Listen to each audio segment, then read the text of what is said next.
Hello and welcome back to my channel, Momming Abroad.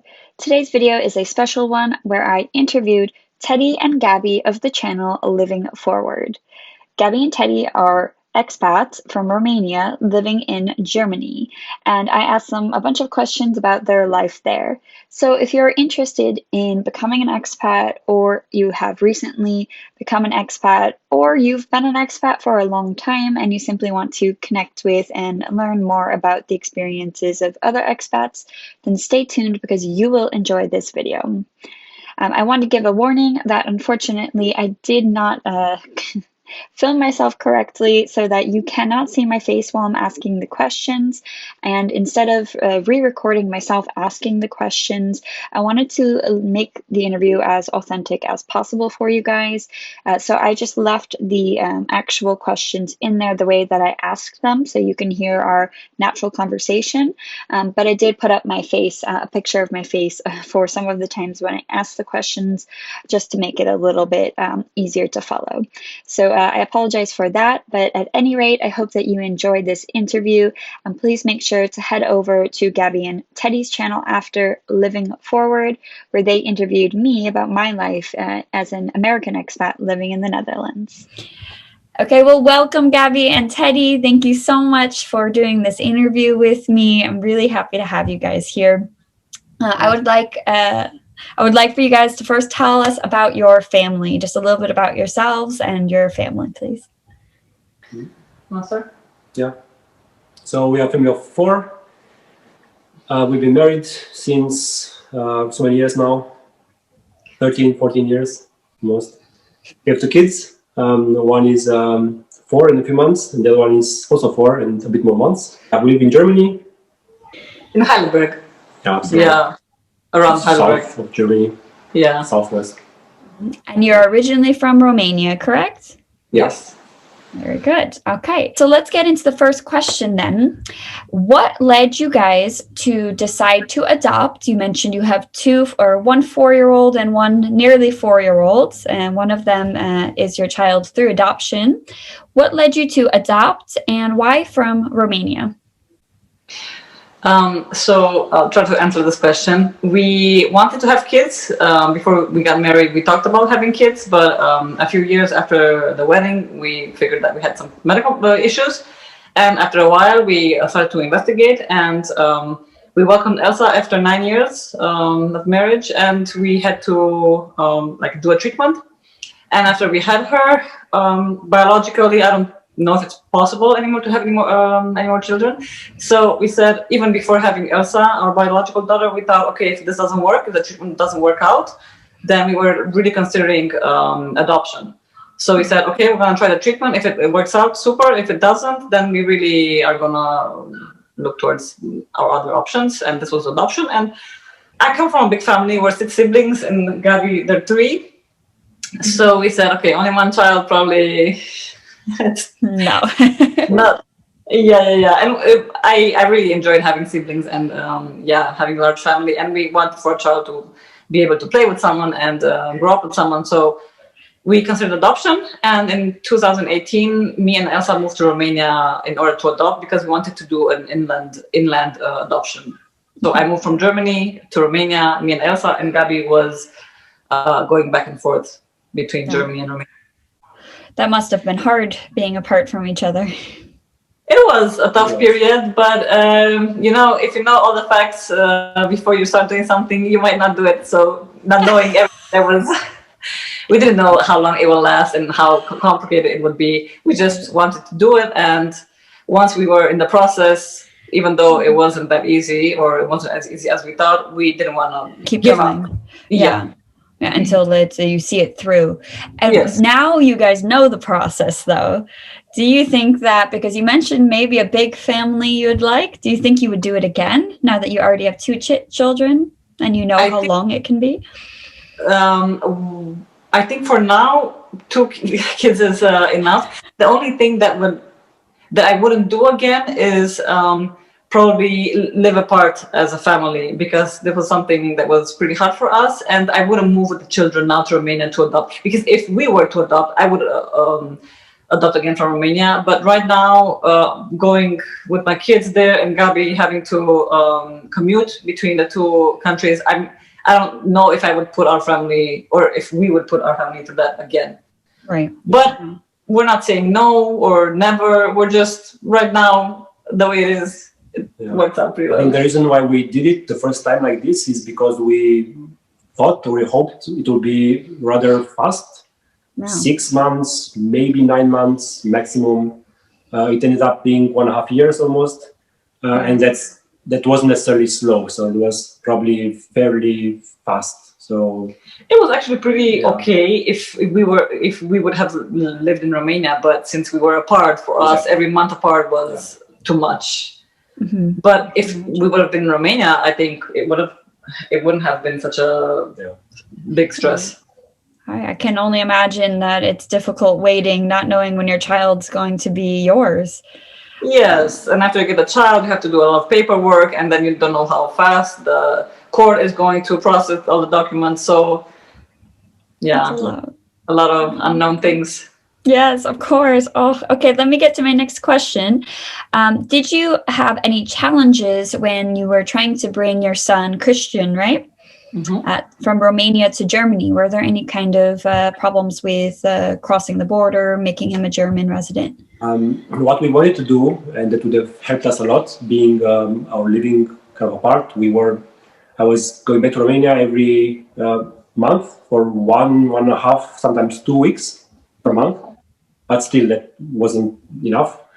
So we thought I would try to have Elsa and Teddy and Christy come over. So after we have had him in Romania to take care of in this private site, in this time period, accommodation time period, to be a term for it. We wanted them to come to Germany, that I could be here and work, and they maybe could have come for 3 weeks. That wasn't possible in the end with the authorities there. But when we finally came to Germany, there was no problem bringing him to Germany. The only thing is that right now I'm the only parent. So Gabi on papers is not his father yet, because I was the only one who moved to Romania and did all the went through the adoption process. But this is something that we're working on, so he can also be officially Christian's father. But if you have the papers and everything in order, then you can travel with the child. There's no problem. After the whole process ended, then it was fine. Yeah. No issues. Right. Once you had the paperwork, they like paperwork in Germany. They like to see it clear. Even more there. Yeah. And now that you're in Germany, I'm interested that is there no law if you're married that Gabi gets the same rights, or is it in both countries that's the case, or just in Romania? No. So this is a very strange thing. After the process was finalized with Christy, that Teddy adopted Christy on paper officially, then I wanted to adopt the child of my wife, and I tried to do it in Romania.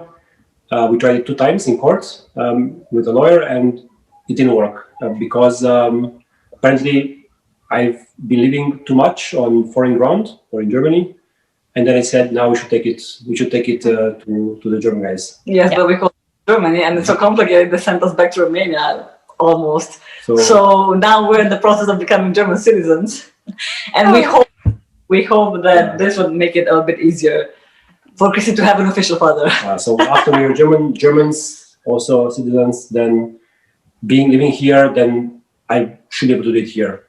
I don't know how complicated it will be, but should be doable. And you guys have been in Germany how long now?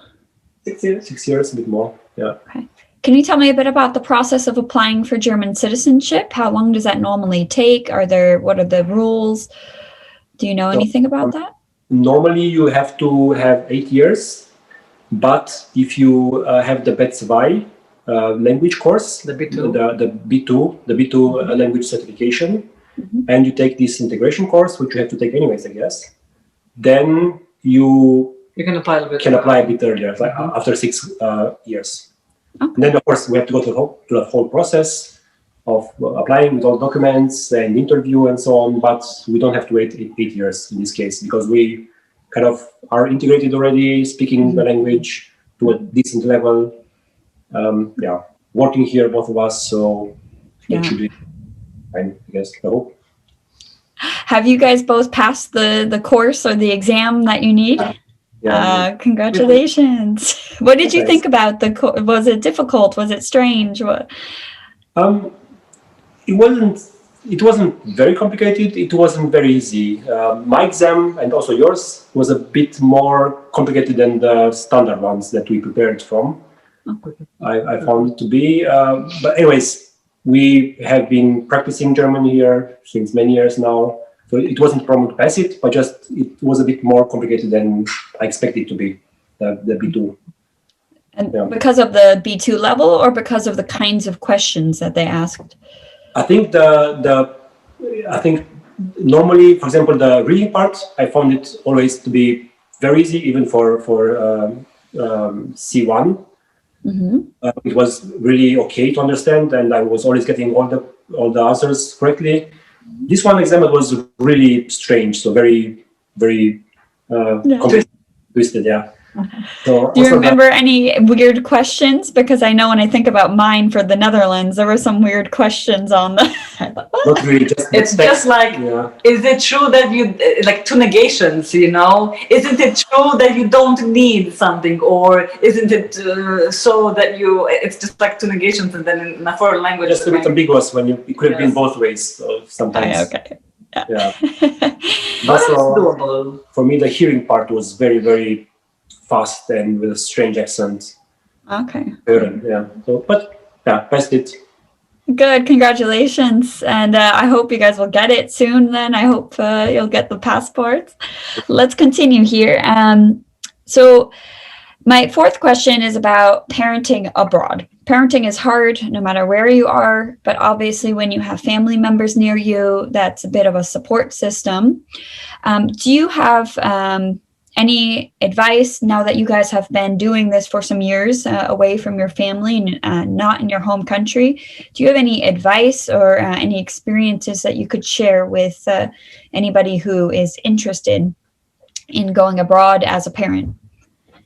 What we tried to do from the beginning, even before we had kids, it was trying to get involved in a community. And because we usually attend church services on Sundays, Gabi said it would be good for us to try to find people and like make new connections and get to know people, because being alone here with no family, you have to have some, I mean, you have to have, if you want or if you need, I mean, because we're pretty social, we wanted to have some people that we could rely on, and that could even help us if we would have needed help, because when you have family, you always like go to your family, oh, could you help me with this or with that? And they always say yes. But having no family here, you have to pretty much like invest in relationships, and not only because you need them to help you, but because we're social people, we're social beings, and this is what we try to do. And with the kids, since the kids came, we got them in kindergarten. And actually, they speak German pretty well, probably better than us. But we try to be constant in inviting people over, or like doing play dates and trying to be in contact with people, and not just wait for other people to invite us over, but also being a little bit proactive. And yeah. Okay, now with Corona, yeah, we try to hold it on close, but Corona's gonna go away, and yeah. Knocking on wood. Yeah. But that's a really good advice that you guys have given, and I'm wondering, because that's easier said than done, how did you guys manage to make some contacts? What did you do to try to find some friends? Were you just lucky, or did you have to really work at it? Because I know there's plenty of people out there who are in a different country who probably want some tips on how to find some other parenting friends. Here in Germany, I think, I mean, if you don't belong to a community, or if you don't go, let's say, to church, or this is something that we did, it worked for us. But there are a lot of Verein. Yeah, clubs. Yeah, clubs for different activities, sports, different kinds of outdoor activities or hobbies. So you can easily meet people through these Vereins. This is how, like, clubs they're called. So this is a good way, I would say. And again, I would say try to be proactive. I think even now with everything that's going on online, and you can easily find people. Even there's a lot of Romanians here, for example, and there's a big Romanian community. So we try to be in contact with some of them too. And Gabi has some Romanian colleagues at his job. So we try to be intentional about it. How the Americans would say. And try to take care of relationships and develop them and call people, and not only waiting to be called, because it might be tempting to probably pity yourself that nobody's like asking what you're doing. But if you try to do that for other people, you might get that back. So yeah. And also we have actually moved without kids. When we moved to Germany, we had no kids. So it was much easier from that point of view. I think what's important to consider when you move into a country is also to look at, I don't know, how kids-friendly the country is, if you have kids already or you plan to have kids. Germany is quite a good country, I'd say, to raise kids. Nice regulations for that, good support. But that could be one important point. So if you go to the States, for example, and want to have kids, it's probably not the best time to move to the States when you want to have kids. Because there's so little support there. Financial support and from work and all that. So yeah, it depends. Also, now that you mentioned that, can you say a little bit about that? What kind of support do you have in Germany? What we liked a lot from the beginning was, first of all, the medical system, with the whole experience of pregnancy, giving birth, and after giving birth and the support. Yeah, we had this Hebame, this midwife coming to us for the next 2 weeks after give birth, and coming almost every day, visiting us, checking on Teddy, checking on the baby. It was really helpful. And it kind of gave us peace of mind that somebody who knows what she's doing thinks everything is fine. For example, I would just say something really, really shortly. My sister just gave birth in the States, and she's a single mom, and she has all these questions because a baby is a baby and you don't know how to handle a baby. So she keeps having to go to the hospital for little things, like little questions, because, you know, babies are babies and you don't know what's going on all the time. So having this midwife come home to us, and I mean, I had a list of questions. And for new parents, I think this is pretty encouraging and probably calming that someone who knows better, like Gabi says, is taking in a way care of you and the baby. And for me personally, it was a really good experience with pregnancy and giving birth, like Gabi said, because I heard a lot of stories from Romania from women who didn't have a good experiences with pregnancy and birth. Obviously, not all of them, but for me, it was really nice. And I think this weighed in when we decided to stay here in Germany. And then all the other important things linked to work and to taxes and to money. For example, you have 14 months of time off.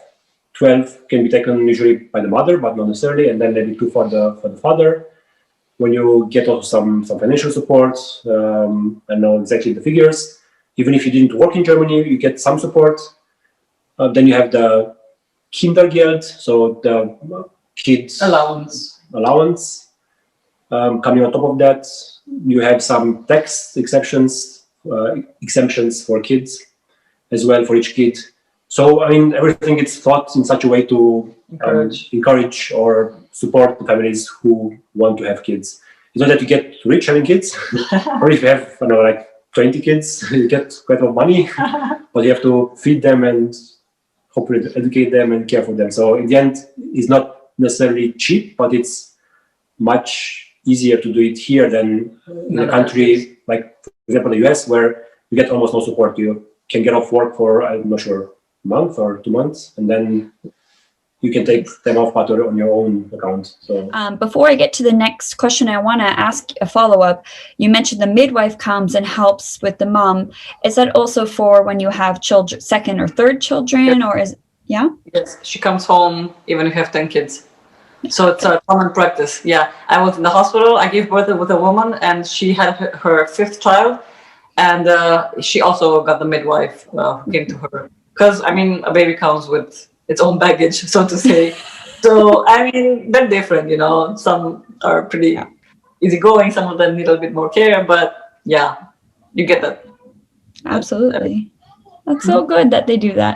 Okay, so my next question for you guys is regarding the languages. So how are you guys approaching languages in general? What languages are your children learning and how are they learning them? So we started with it was different between the kids because with our biological child, with Elsa, she was in our family from the beginning. And my father was a pioneer in this, that, I don't know, 37 years ago, he spoke English to me, although he was Romanian. And my mother spoke only Romanian to me. So I was able to learn both languages as a child, as a baby, toddler, and young kid. And we tried to do the same with Elsa. I spoke only English and Teddy spoke only Romanian until we had Christy. And when Christy came, because he didn't speak Romanian, didn't even speak at all, he just made a few sounds 2 years ago when we came in our family. Then I switched to Romanian, that he won't be so confused and hear too many languages. He didn't understand any of them well enough and wasn't able to speak. So I started speaking Romanian. But with our first child, she was raised bilingual. And then as soon as she entered kindergarten, then she learned the third one, German, that she's now speaking fairly well. She even better than Romanian probably suggests some words that we don't know. Yeah, so Elsa now speaks maybe 2 languages and understands a third. Christy now speaks some languages. Yeah, German and Romanian. And for him is enough. I mean, we're really happy that he got to this point. It's nice. I think for anyone, it's amazing to have a second language. And then if you're adding all these different cultures and situations, it only makes it harder. I'm wondering, you said that, so Elsa was speaking Romanian and English, Christy not, but do you guys still speak English with the kids at all for any situations? Or now I started to do it again because Christy now, he speaks Romanian and he can make German, the difference between languages. And he can make a difference. And he now knows that this is English, this is German, this is Romanian. And I'm starting now again that Elsa can get better and that Christy can also pick up some expressions and words. And it's working fine now. Yeah. And now Elsa's asking a little bit more that we speak in English with her sometimes. That's interesting. She says, can we speak in English? Maybe because she doesn't want to speak in Romanian, I wonder. I think it's just fun for her. I think it's a challenge. It's a challenge. Yeah, that's good. And I'm wondering about you guys, because how much do you speak? You speak a lot of German now, correct? Both of you guys in like your everyday life, or not so much? Now with the pandemic, not that much. Okay, true. Work for me is in English, most of it. So. Work for me is in German, but since I'm a hairstylist and since the salons are closed, then I'm just, So we were intentional in learning German and trying to practice it. Yeah. So it's not really that much daily for me at least. Okay.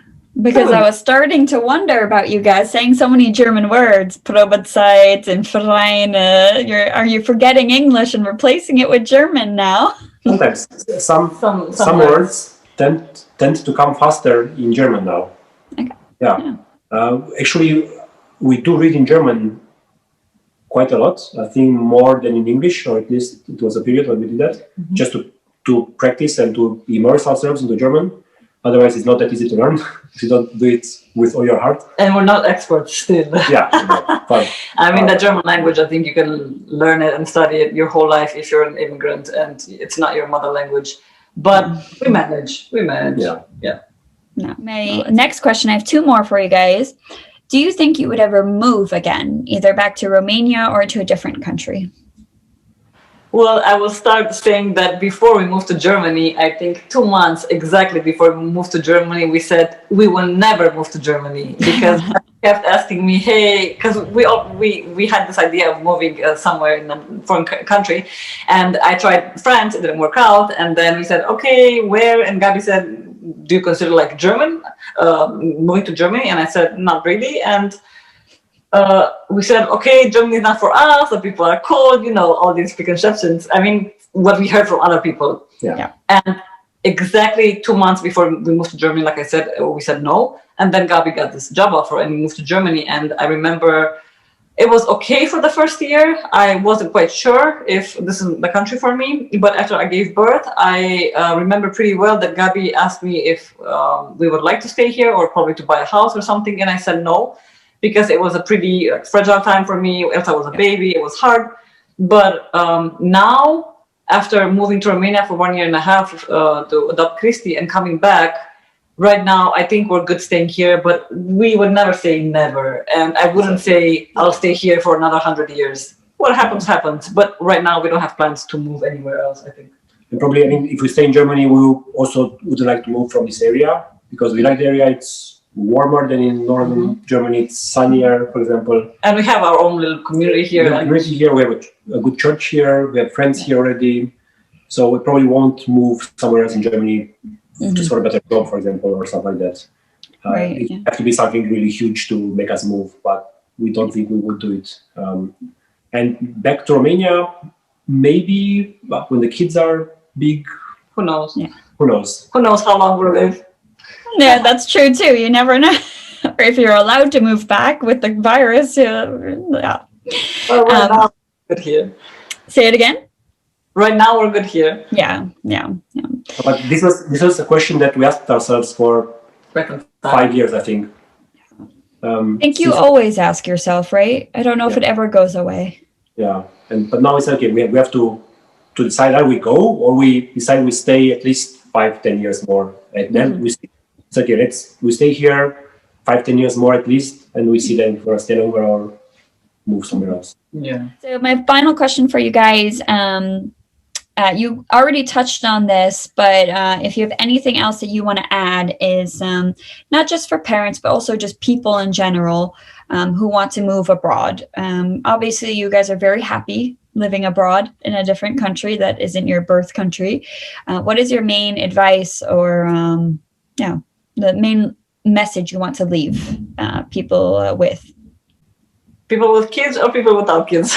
Yeah. Let's do both. Let's do both. Parents and just singles in the early 20s. Yeah. I'll do the one with the singles. Okay. I'm younger at heart. You feel like a single. Young at heart. I think it is a very interesting experience to do that.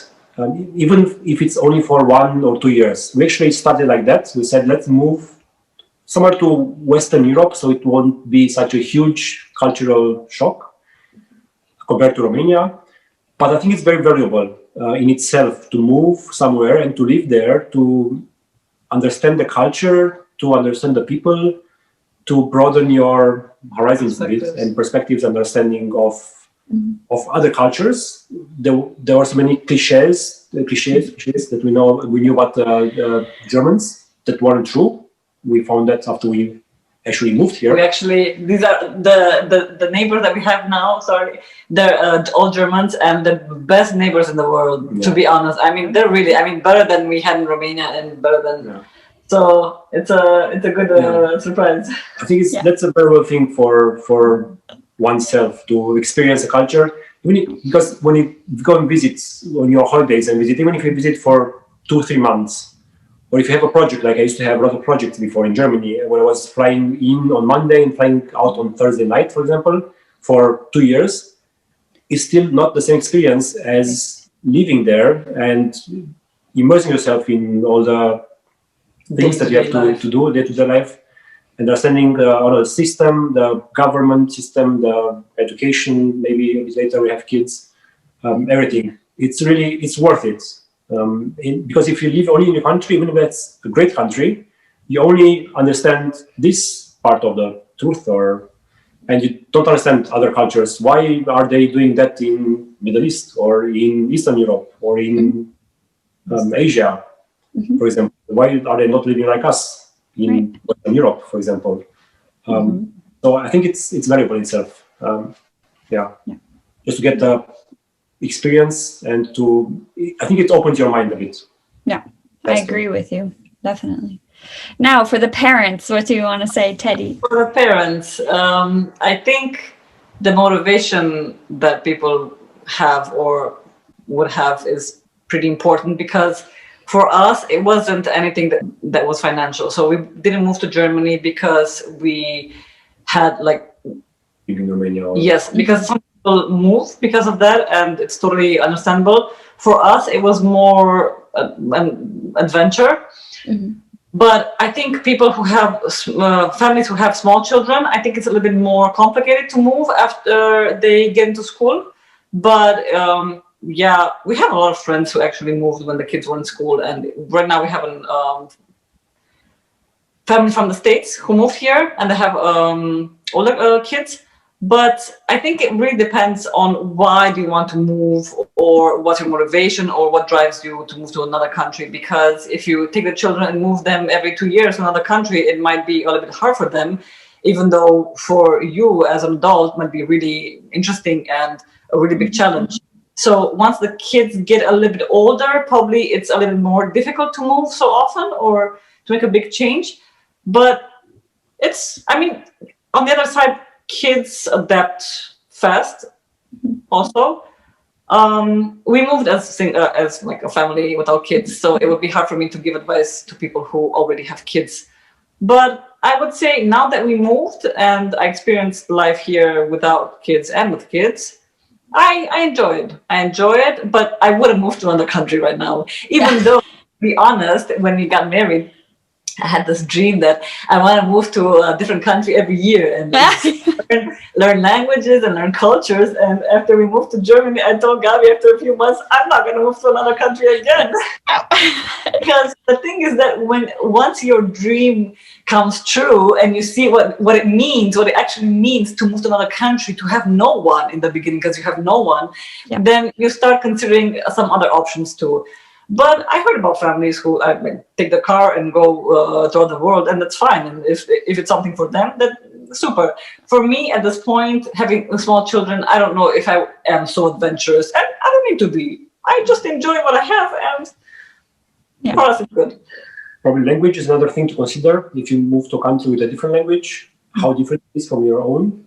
And kids, like when they're 2-3 years old, and they might go in kindergarten in the new country, they might be frustrated in the first 3 months, but then they will pick up the language very quickly. Yeah. But if the kid is already, if your child is already, 10 years old, they will still learn it much faster than you probably as an adult. True. But it's much more frustrating not be able to communicate at all in the beginning. Mm-hmm. The odd one out, the odd one out in school, for example, they might be made fun of, possibly. Yeah. So that will be a bit trickier probably to move, especially if the language is completely different and you have a chance to learn it while you are in your home country. Yeah. So it's not necessarily impossible. It depends on the family and the personalities. Some are very open to change and don't care about things. Some might see this as a big issue. So yeah, maybe with some material before you move, actually, to be prepared a bit better. Yeah, I think you guys bring up really good points about knowing kind of what you want essentially before you move, to consider the things when the kids are younger versus older. And I think you guys both said it in different ways. Gabi said that it's very different to visit a place and to live in a place. And, Teddy said you had this dream of going somewhere new every year, and then you actually do it and you realize, okay. No. Yeah. For me, it was. I mean, this was my own experience. I'm not saying that it happens every time to everyone, but it was for me. I thought like you have a fantasy, and when the fantasy actually takes place, it's different than you envisioned it, probably. Yeah, well, I think that it's good for people like us to tell our stories and tell the truth about it, because sometimes we get those romantic glasses on about stories. Yeah. Well, that is everything that I wanted to ask you guys for today. Thank you so much for your time. It's really nice talking to you guys, as always. And if anyone watching this has any extra questions for Teddy and Gabi, please make sure to leave them in the comment section below and to go over to their channel where they interviewed me, and make sure to subscribe and like those videos. Thank you guys so much, and I'll talk to you soon. Thanks. Ciao. Ciao.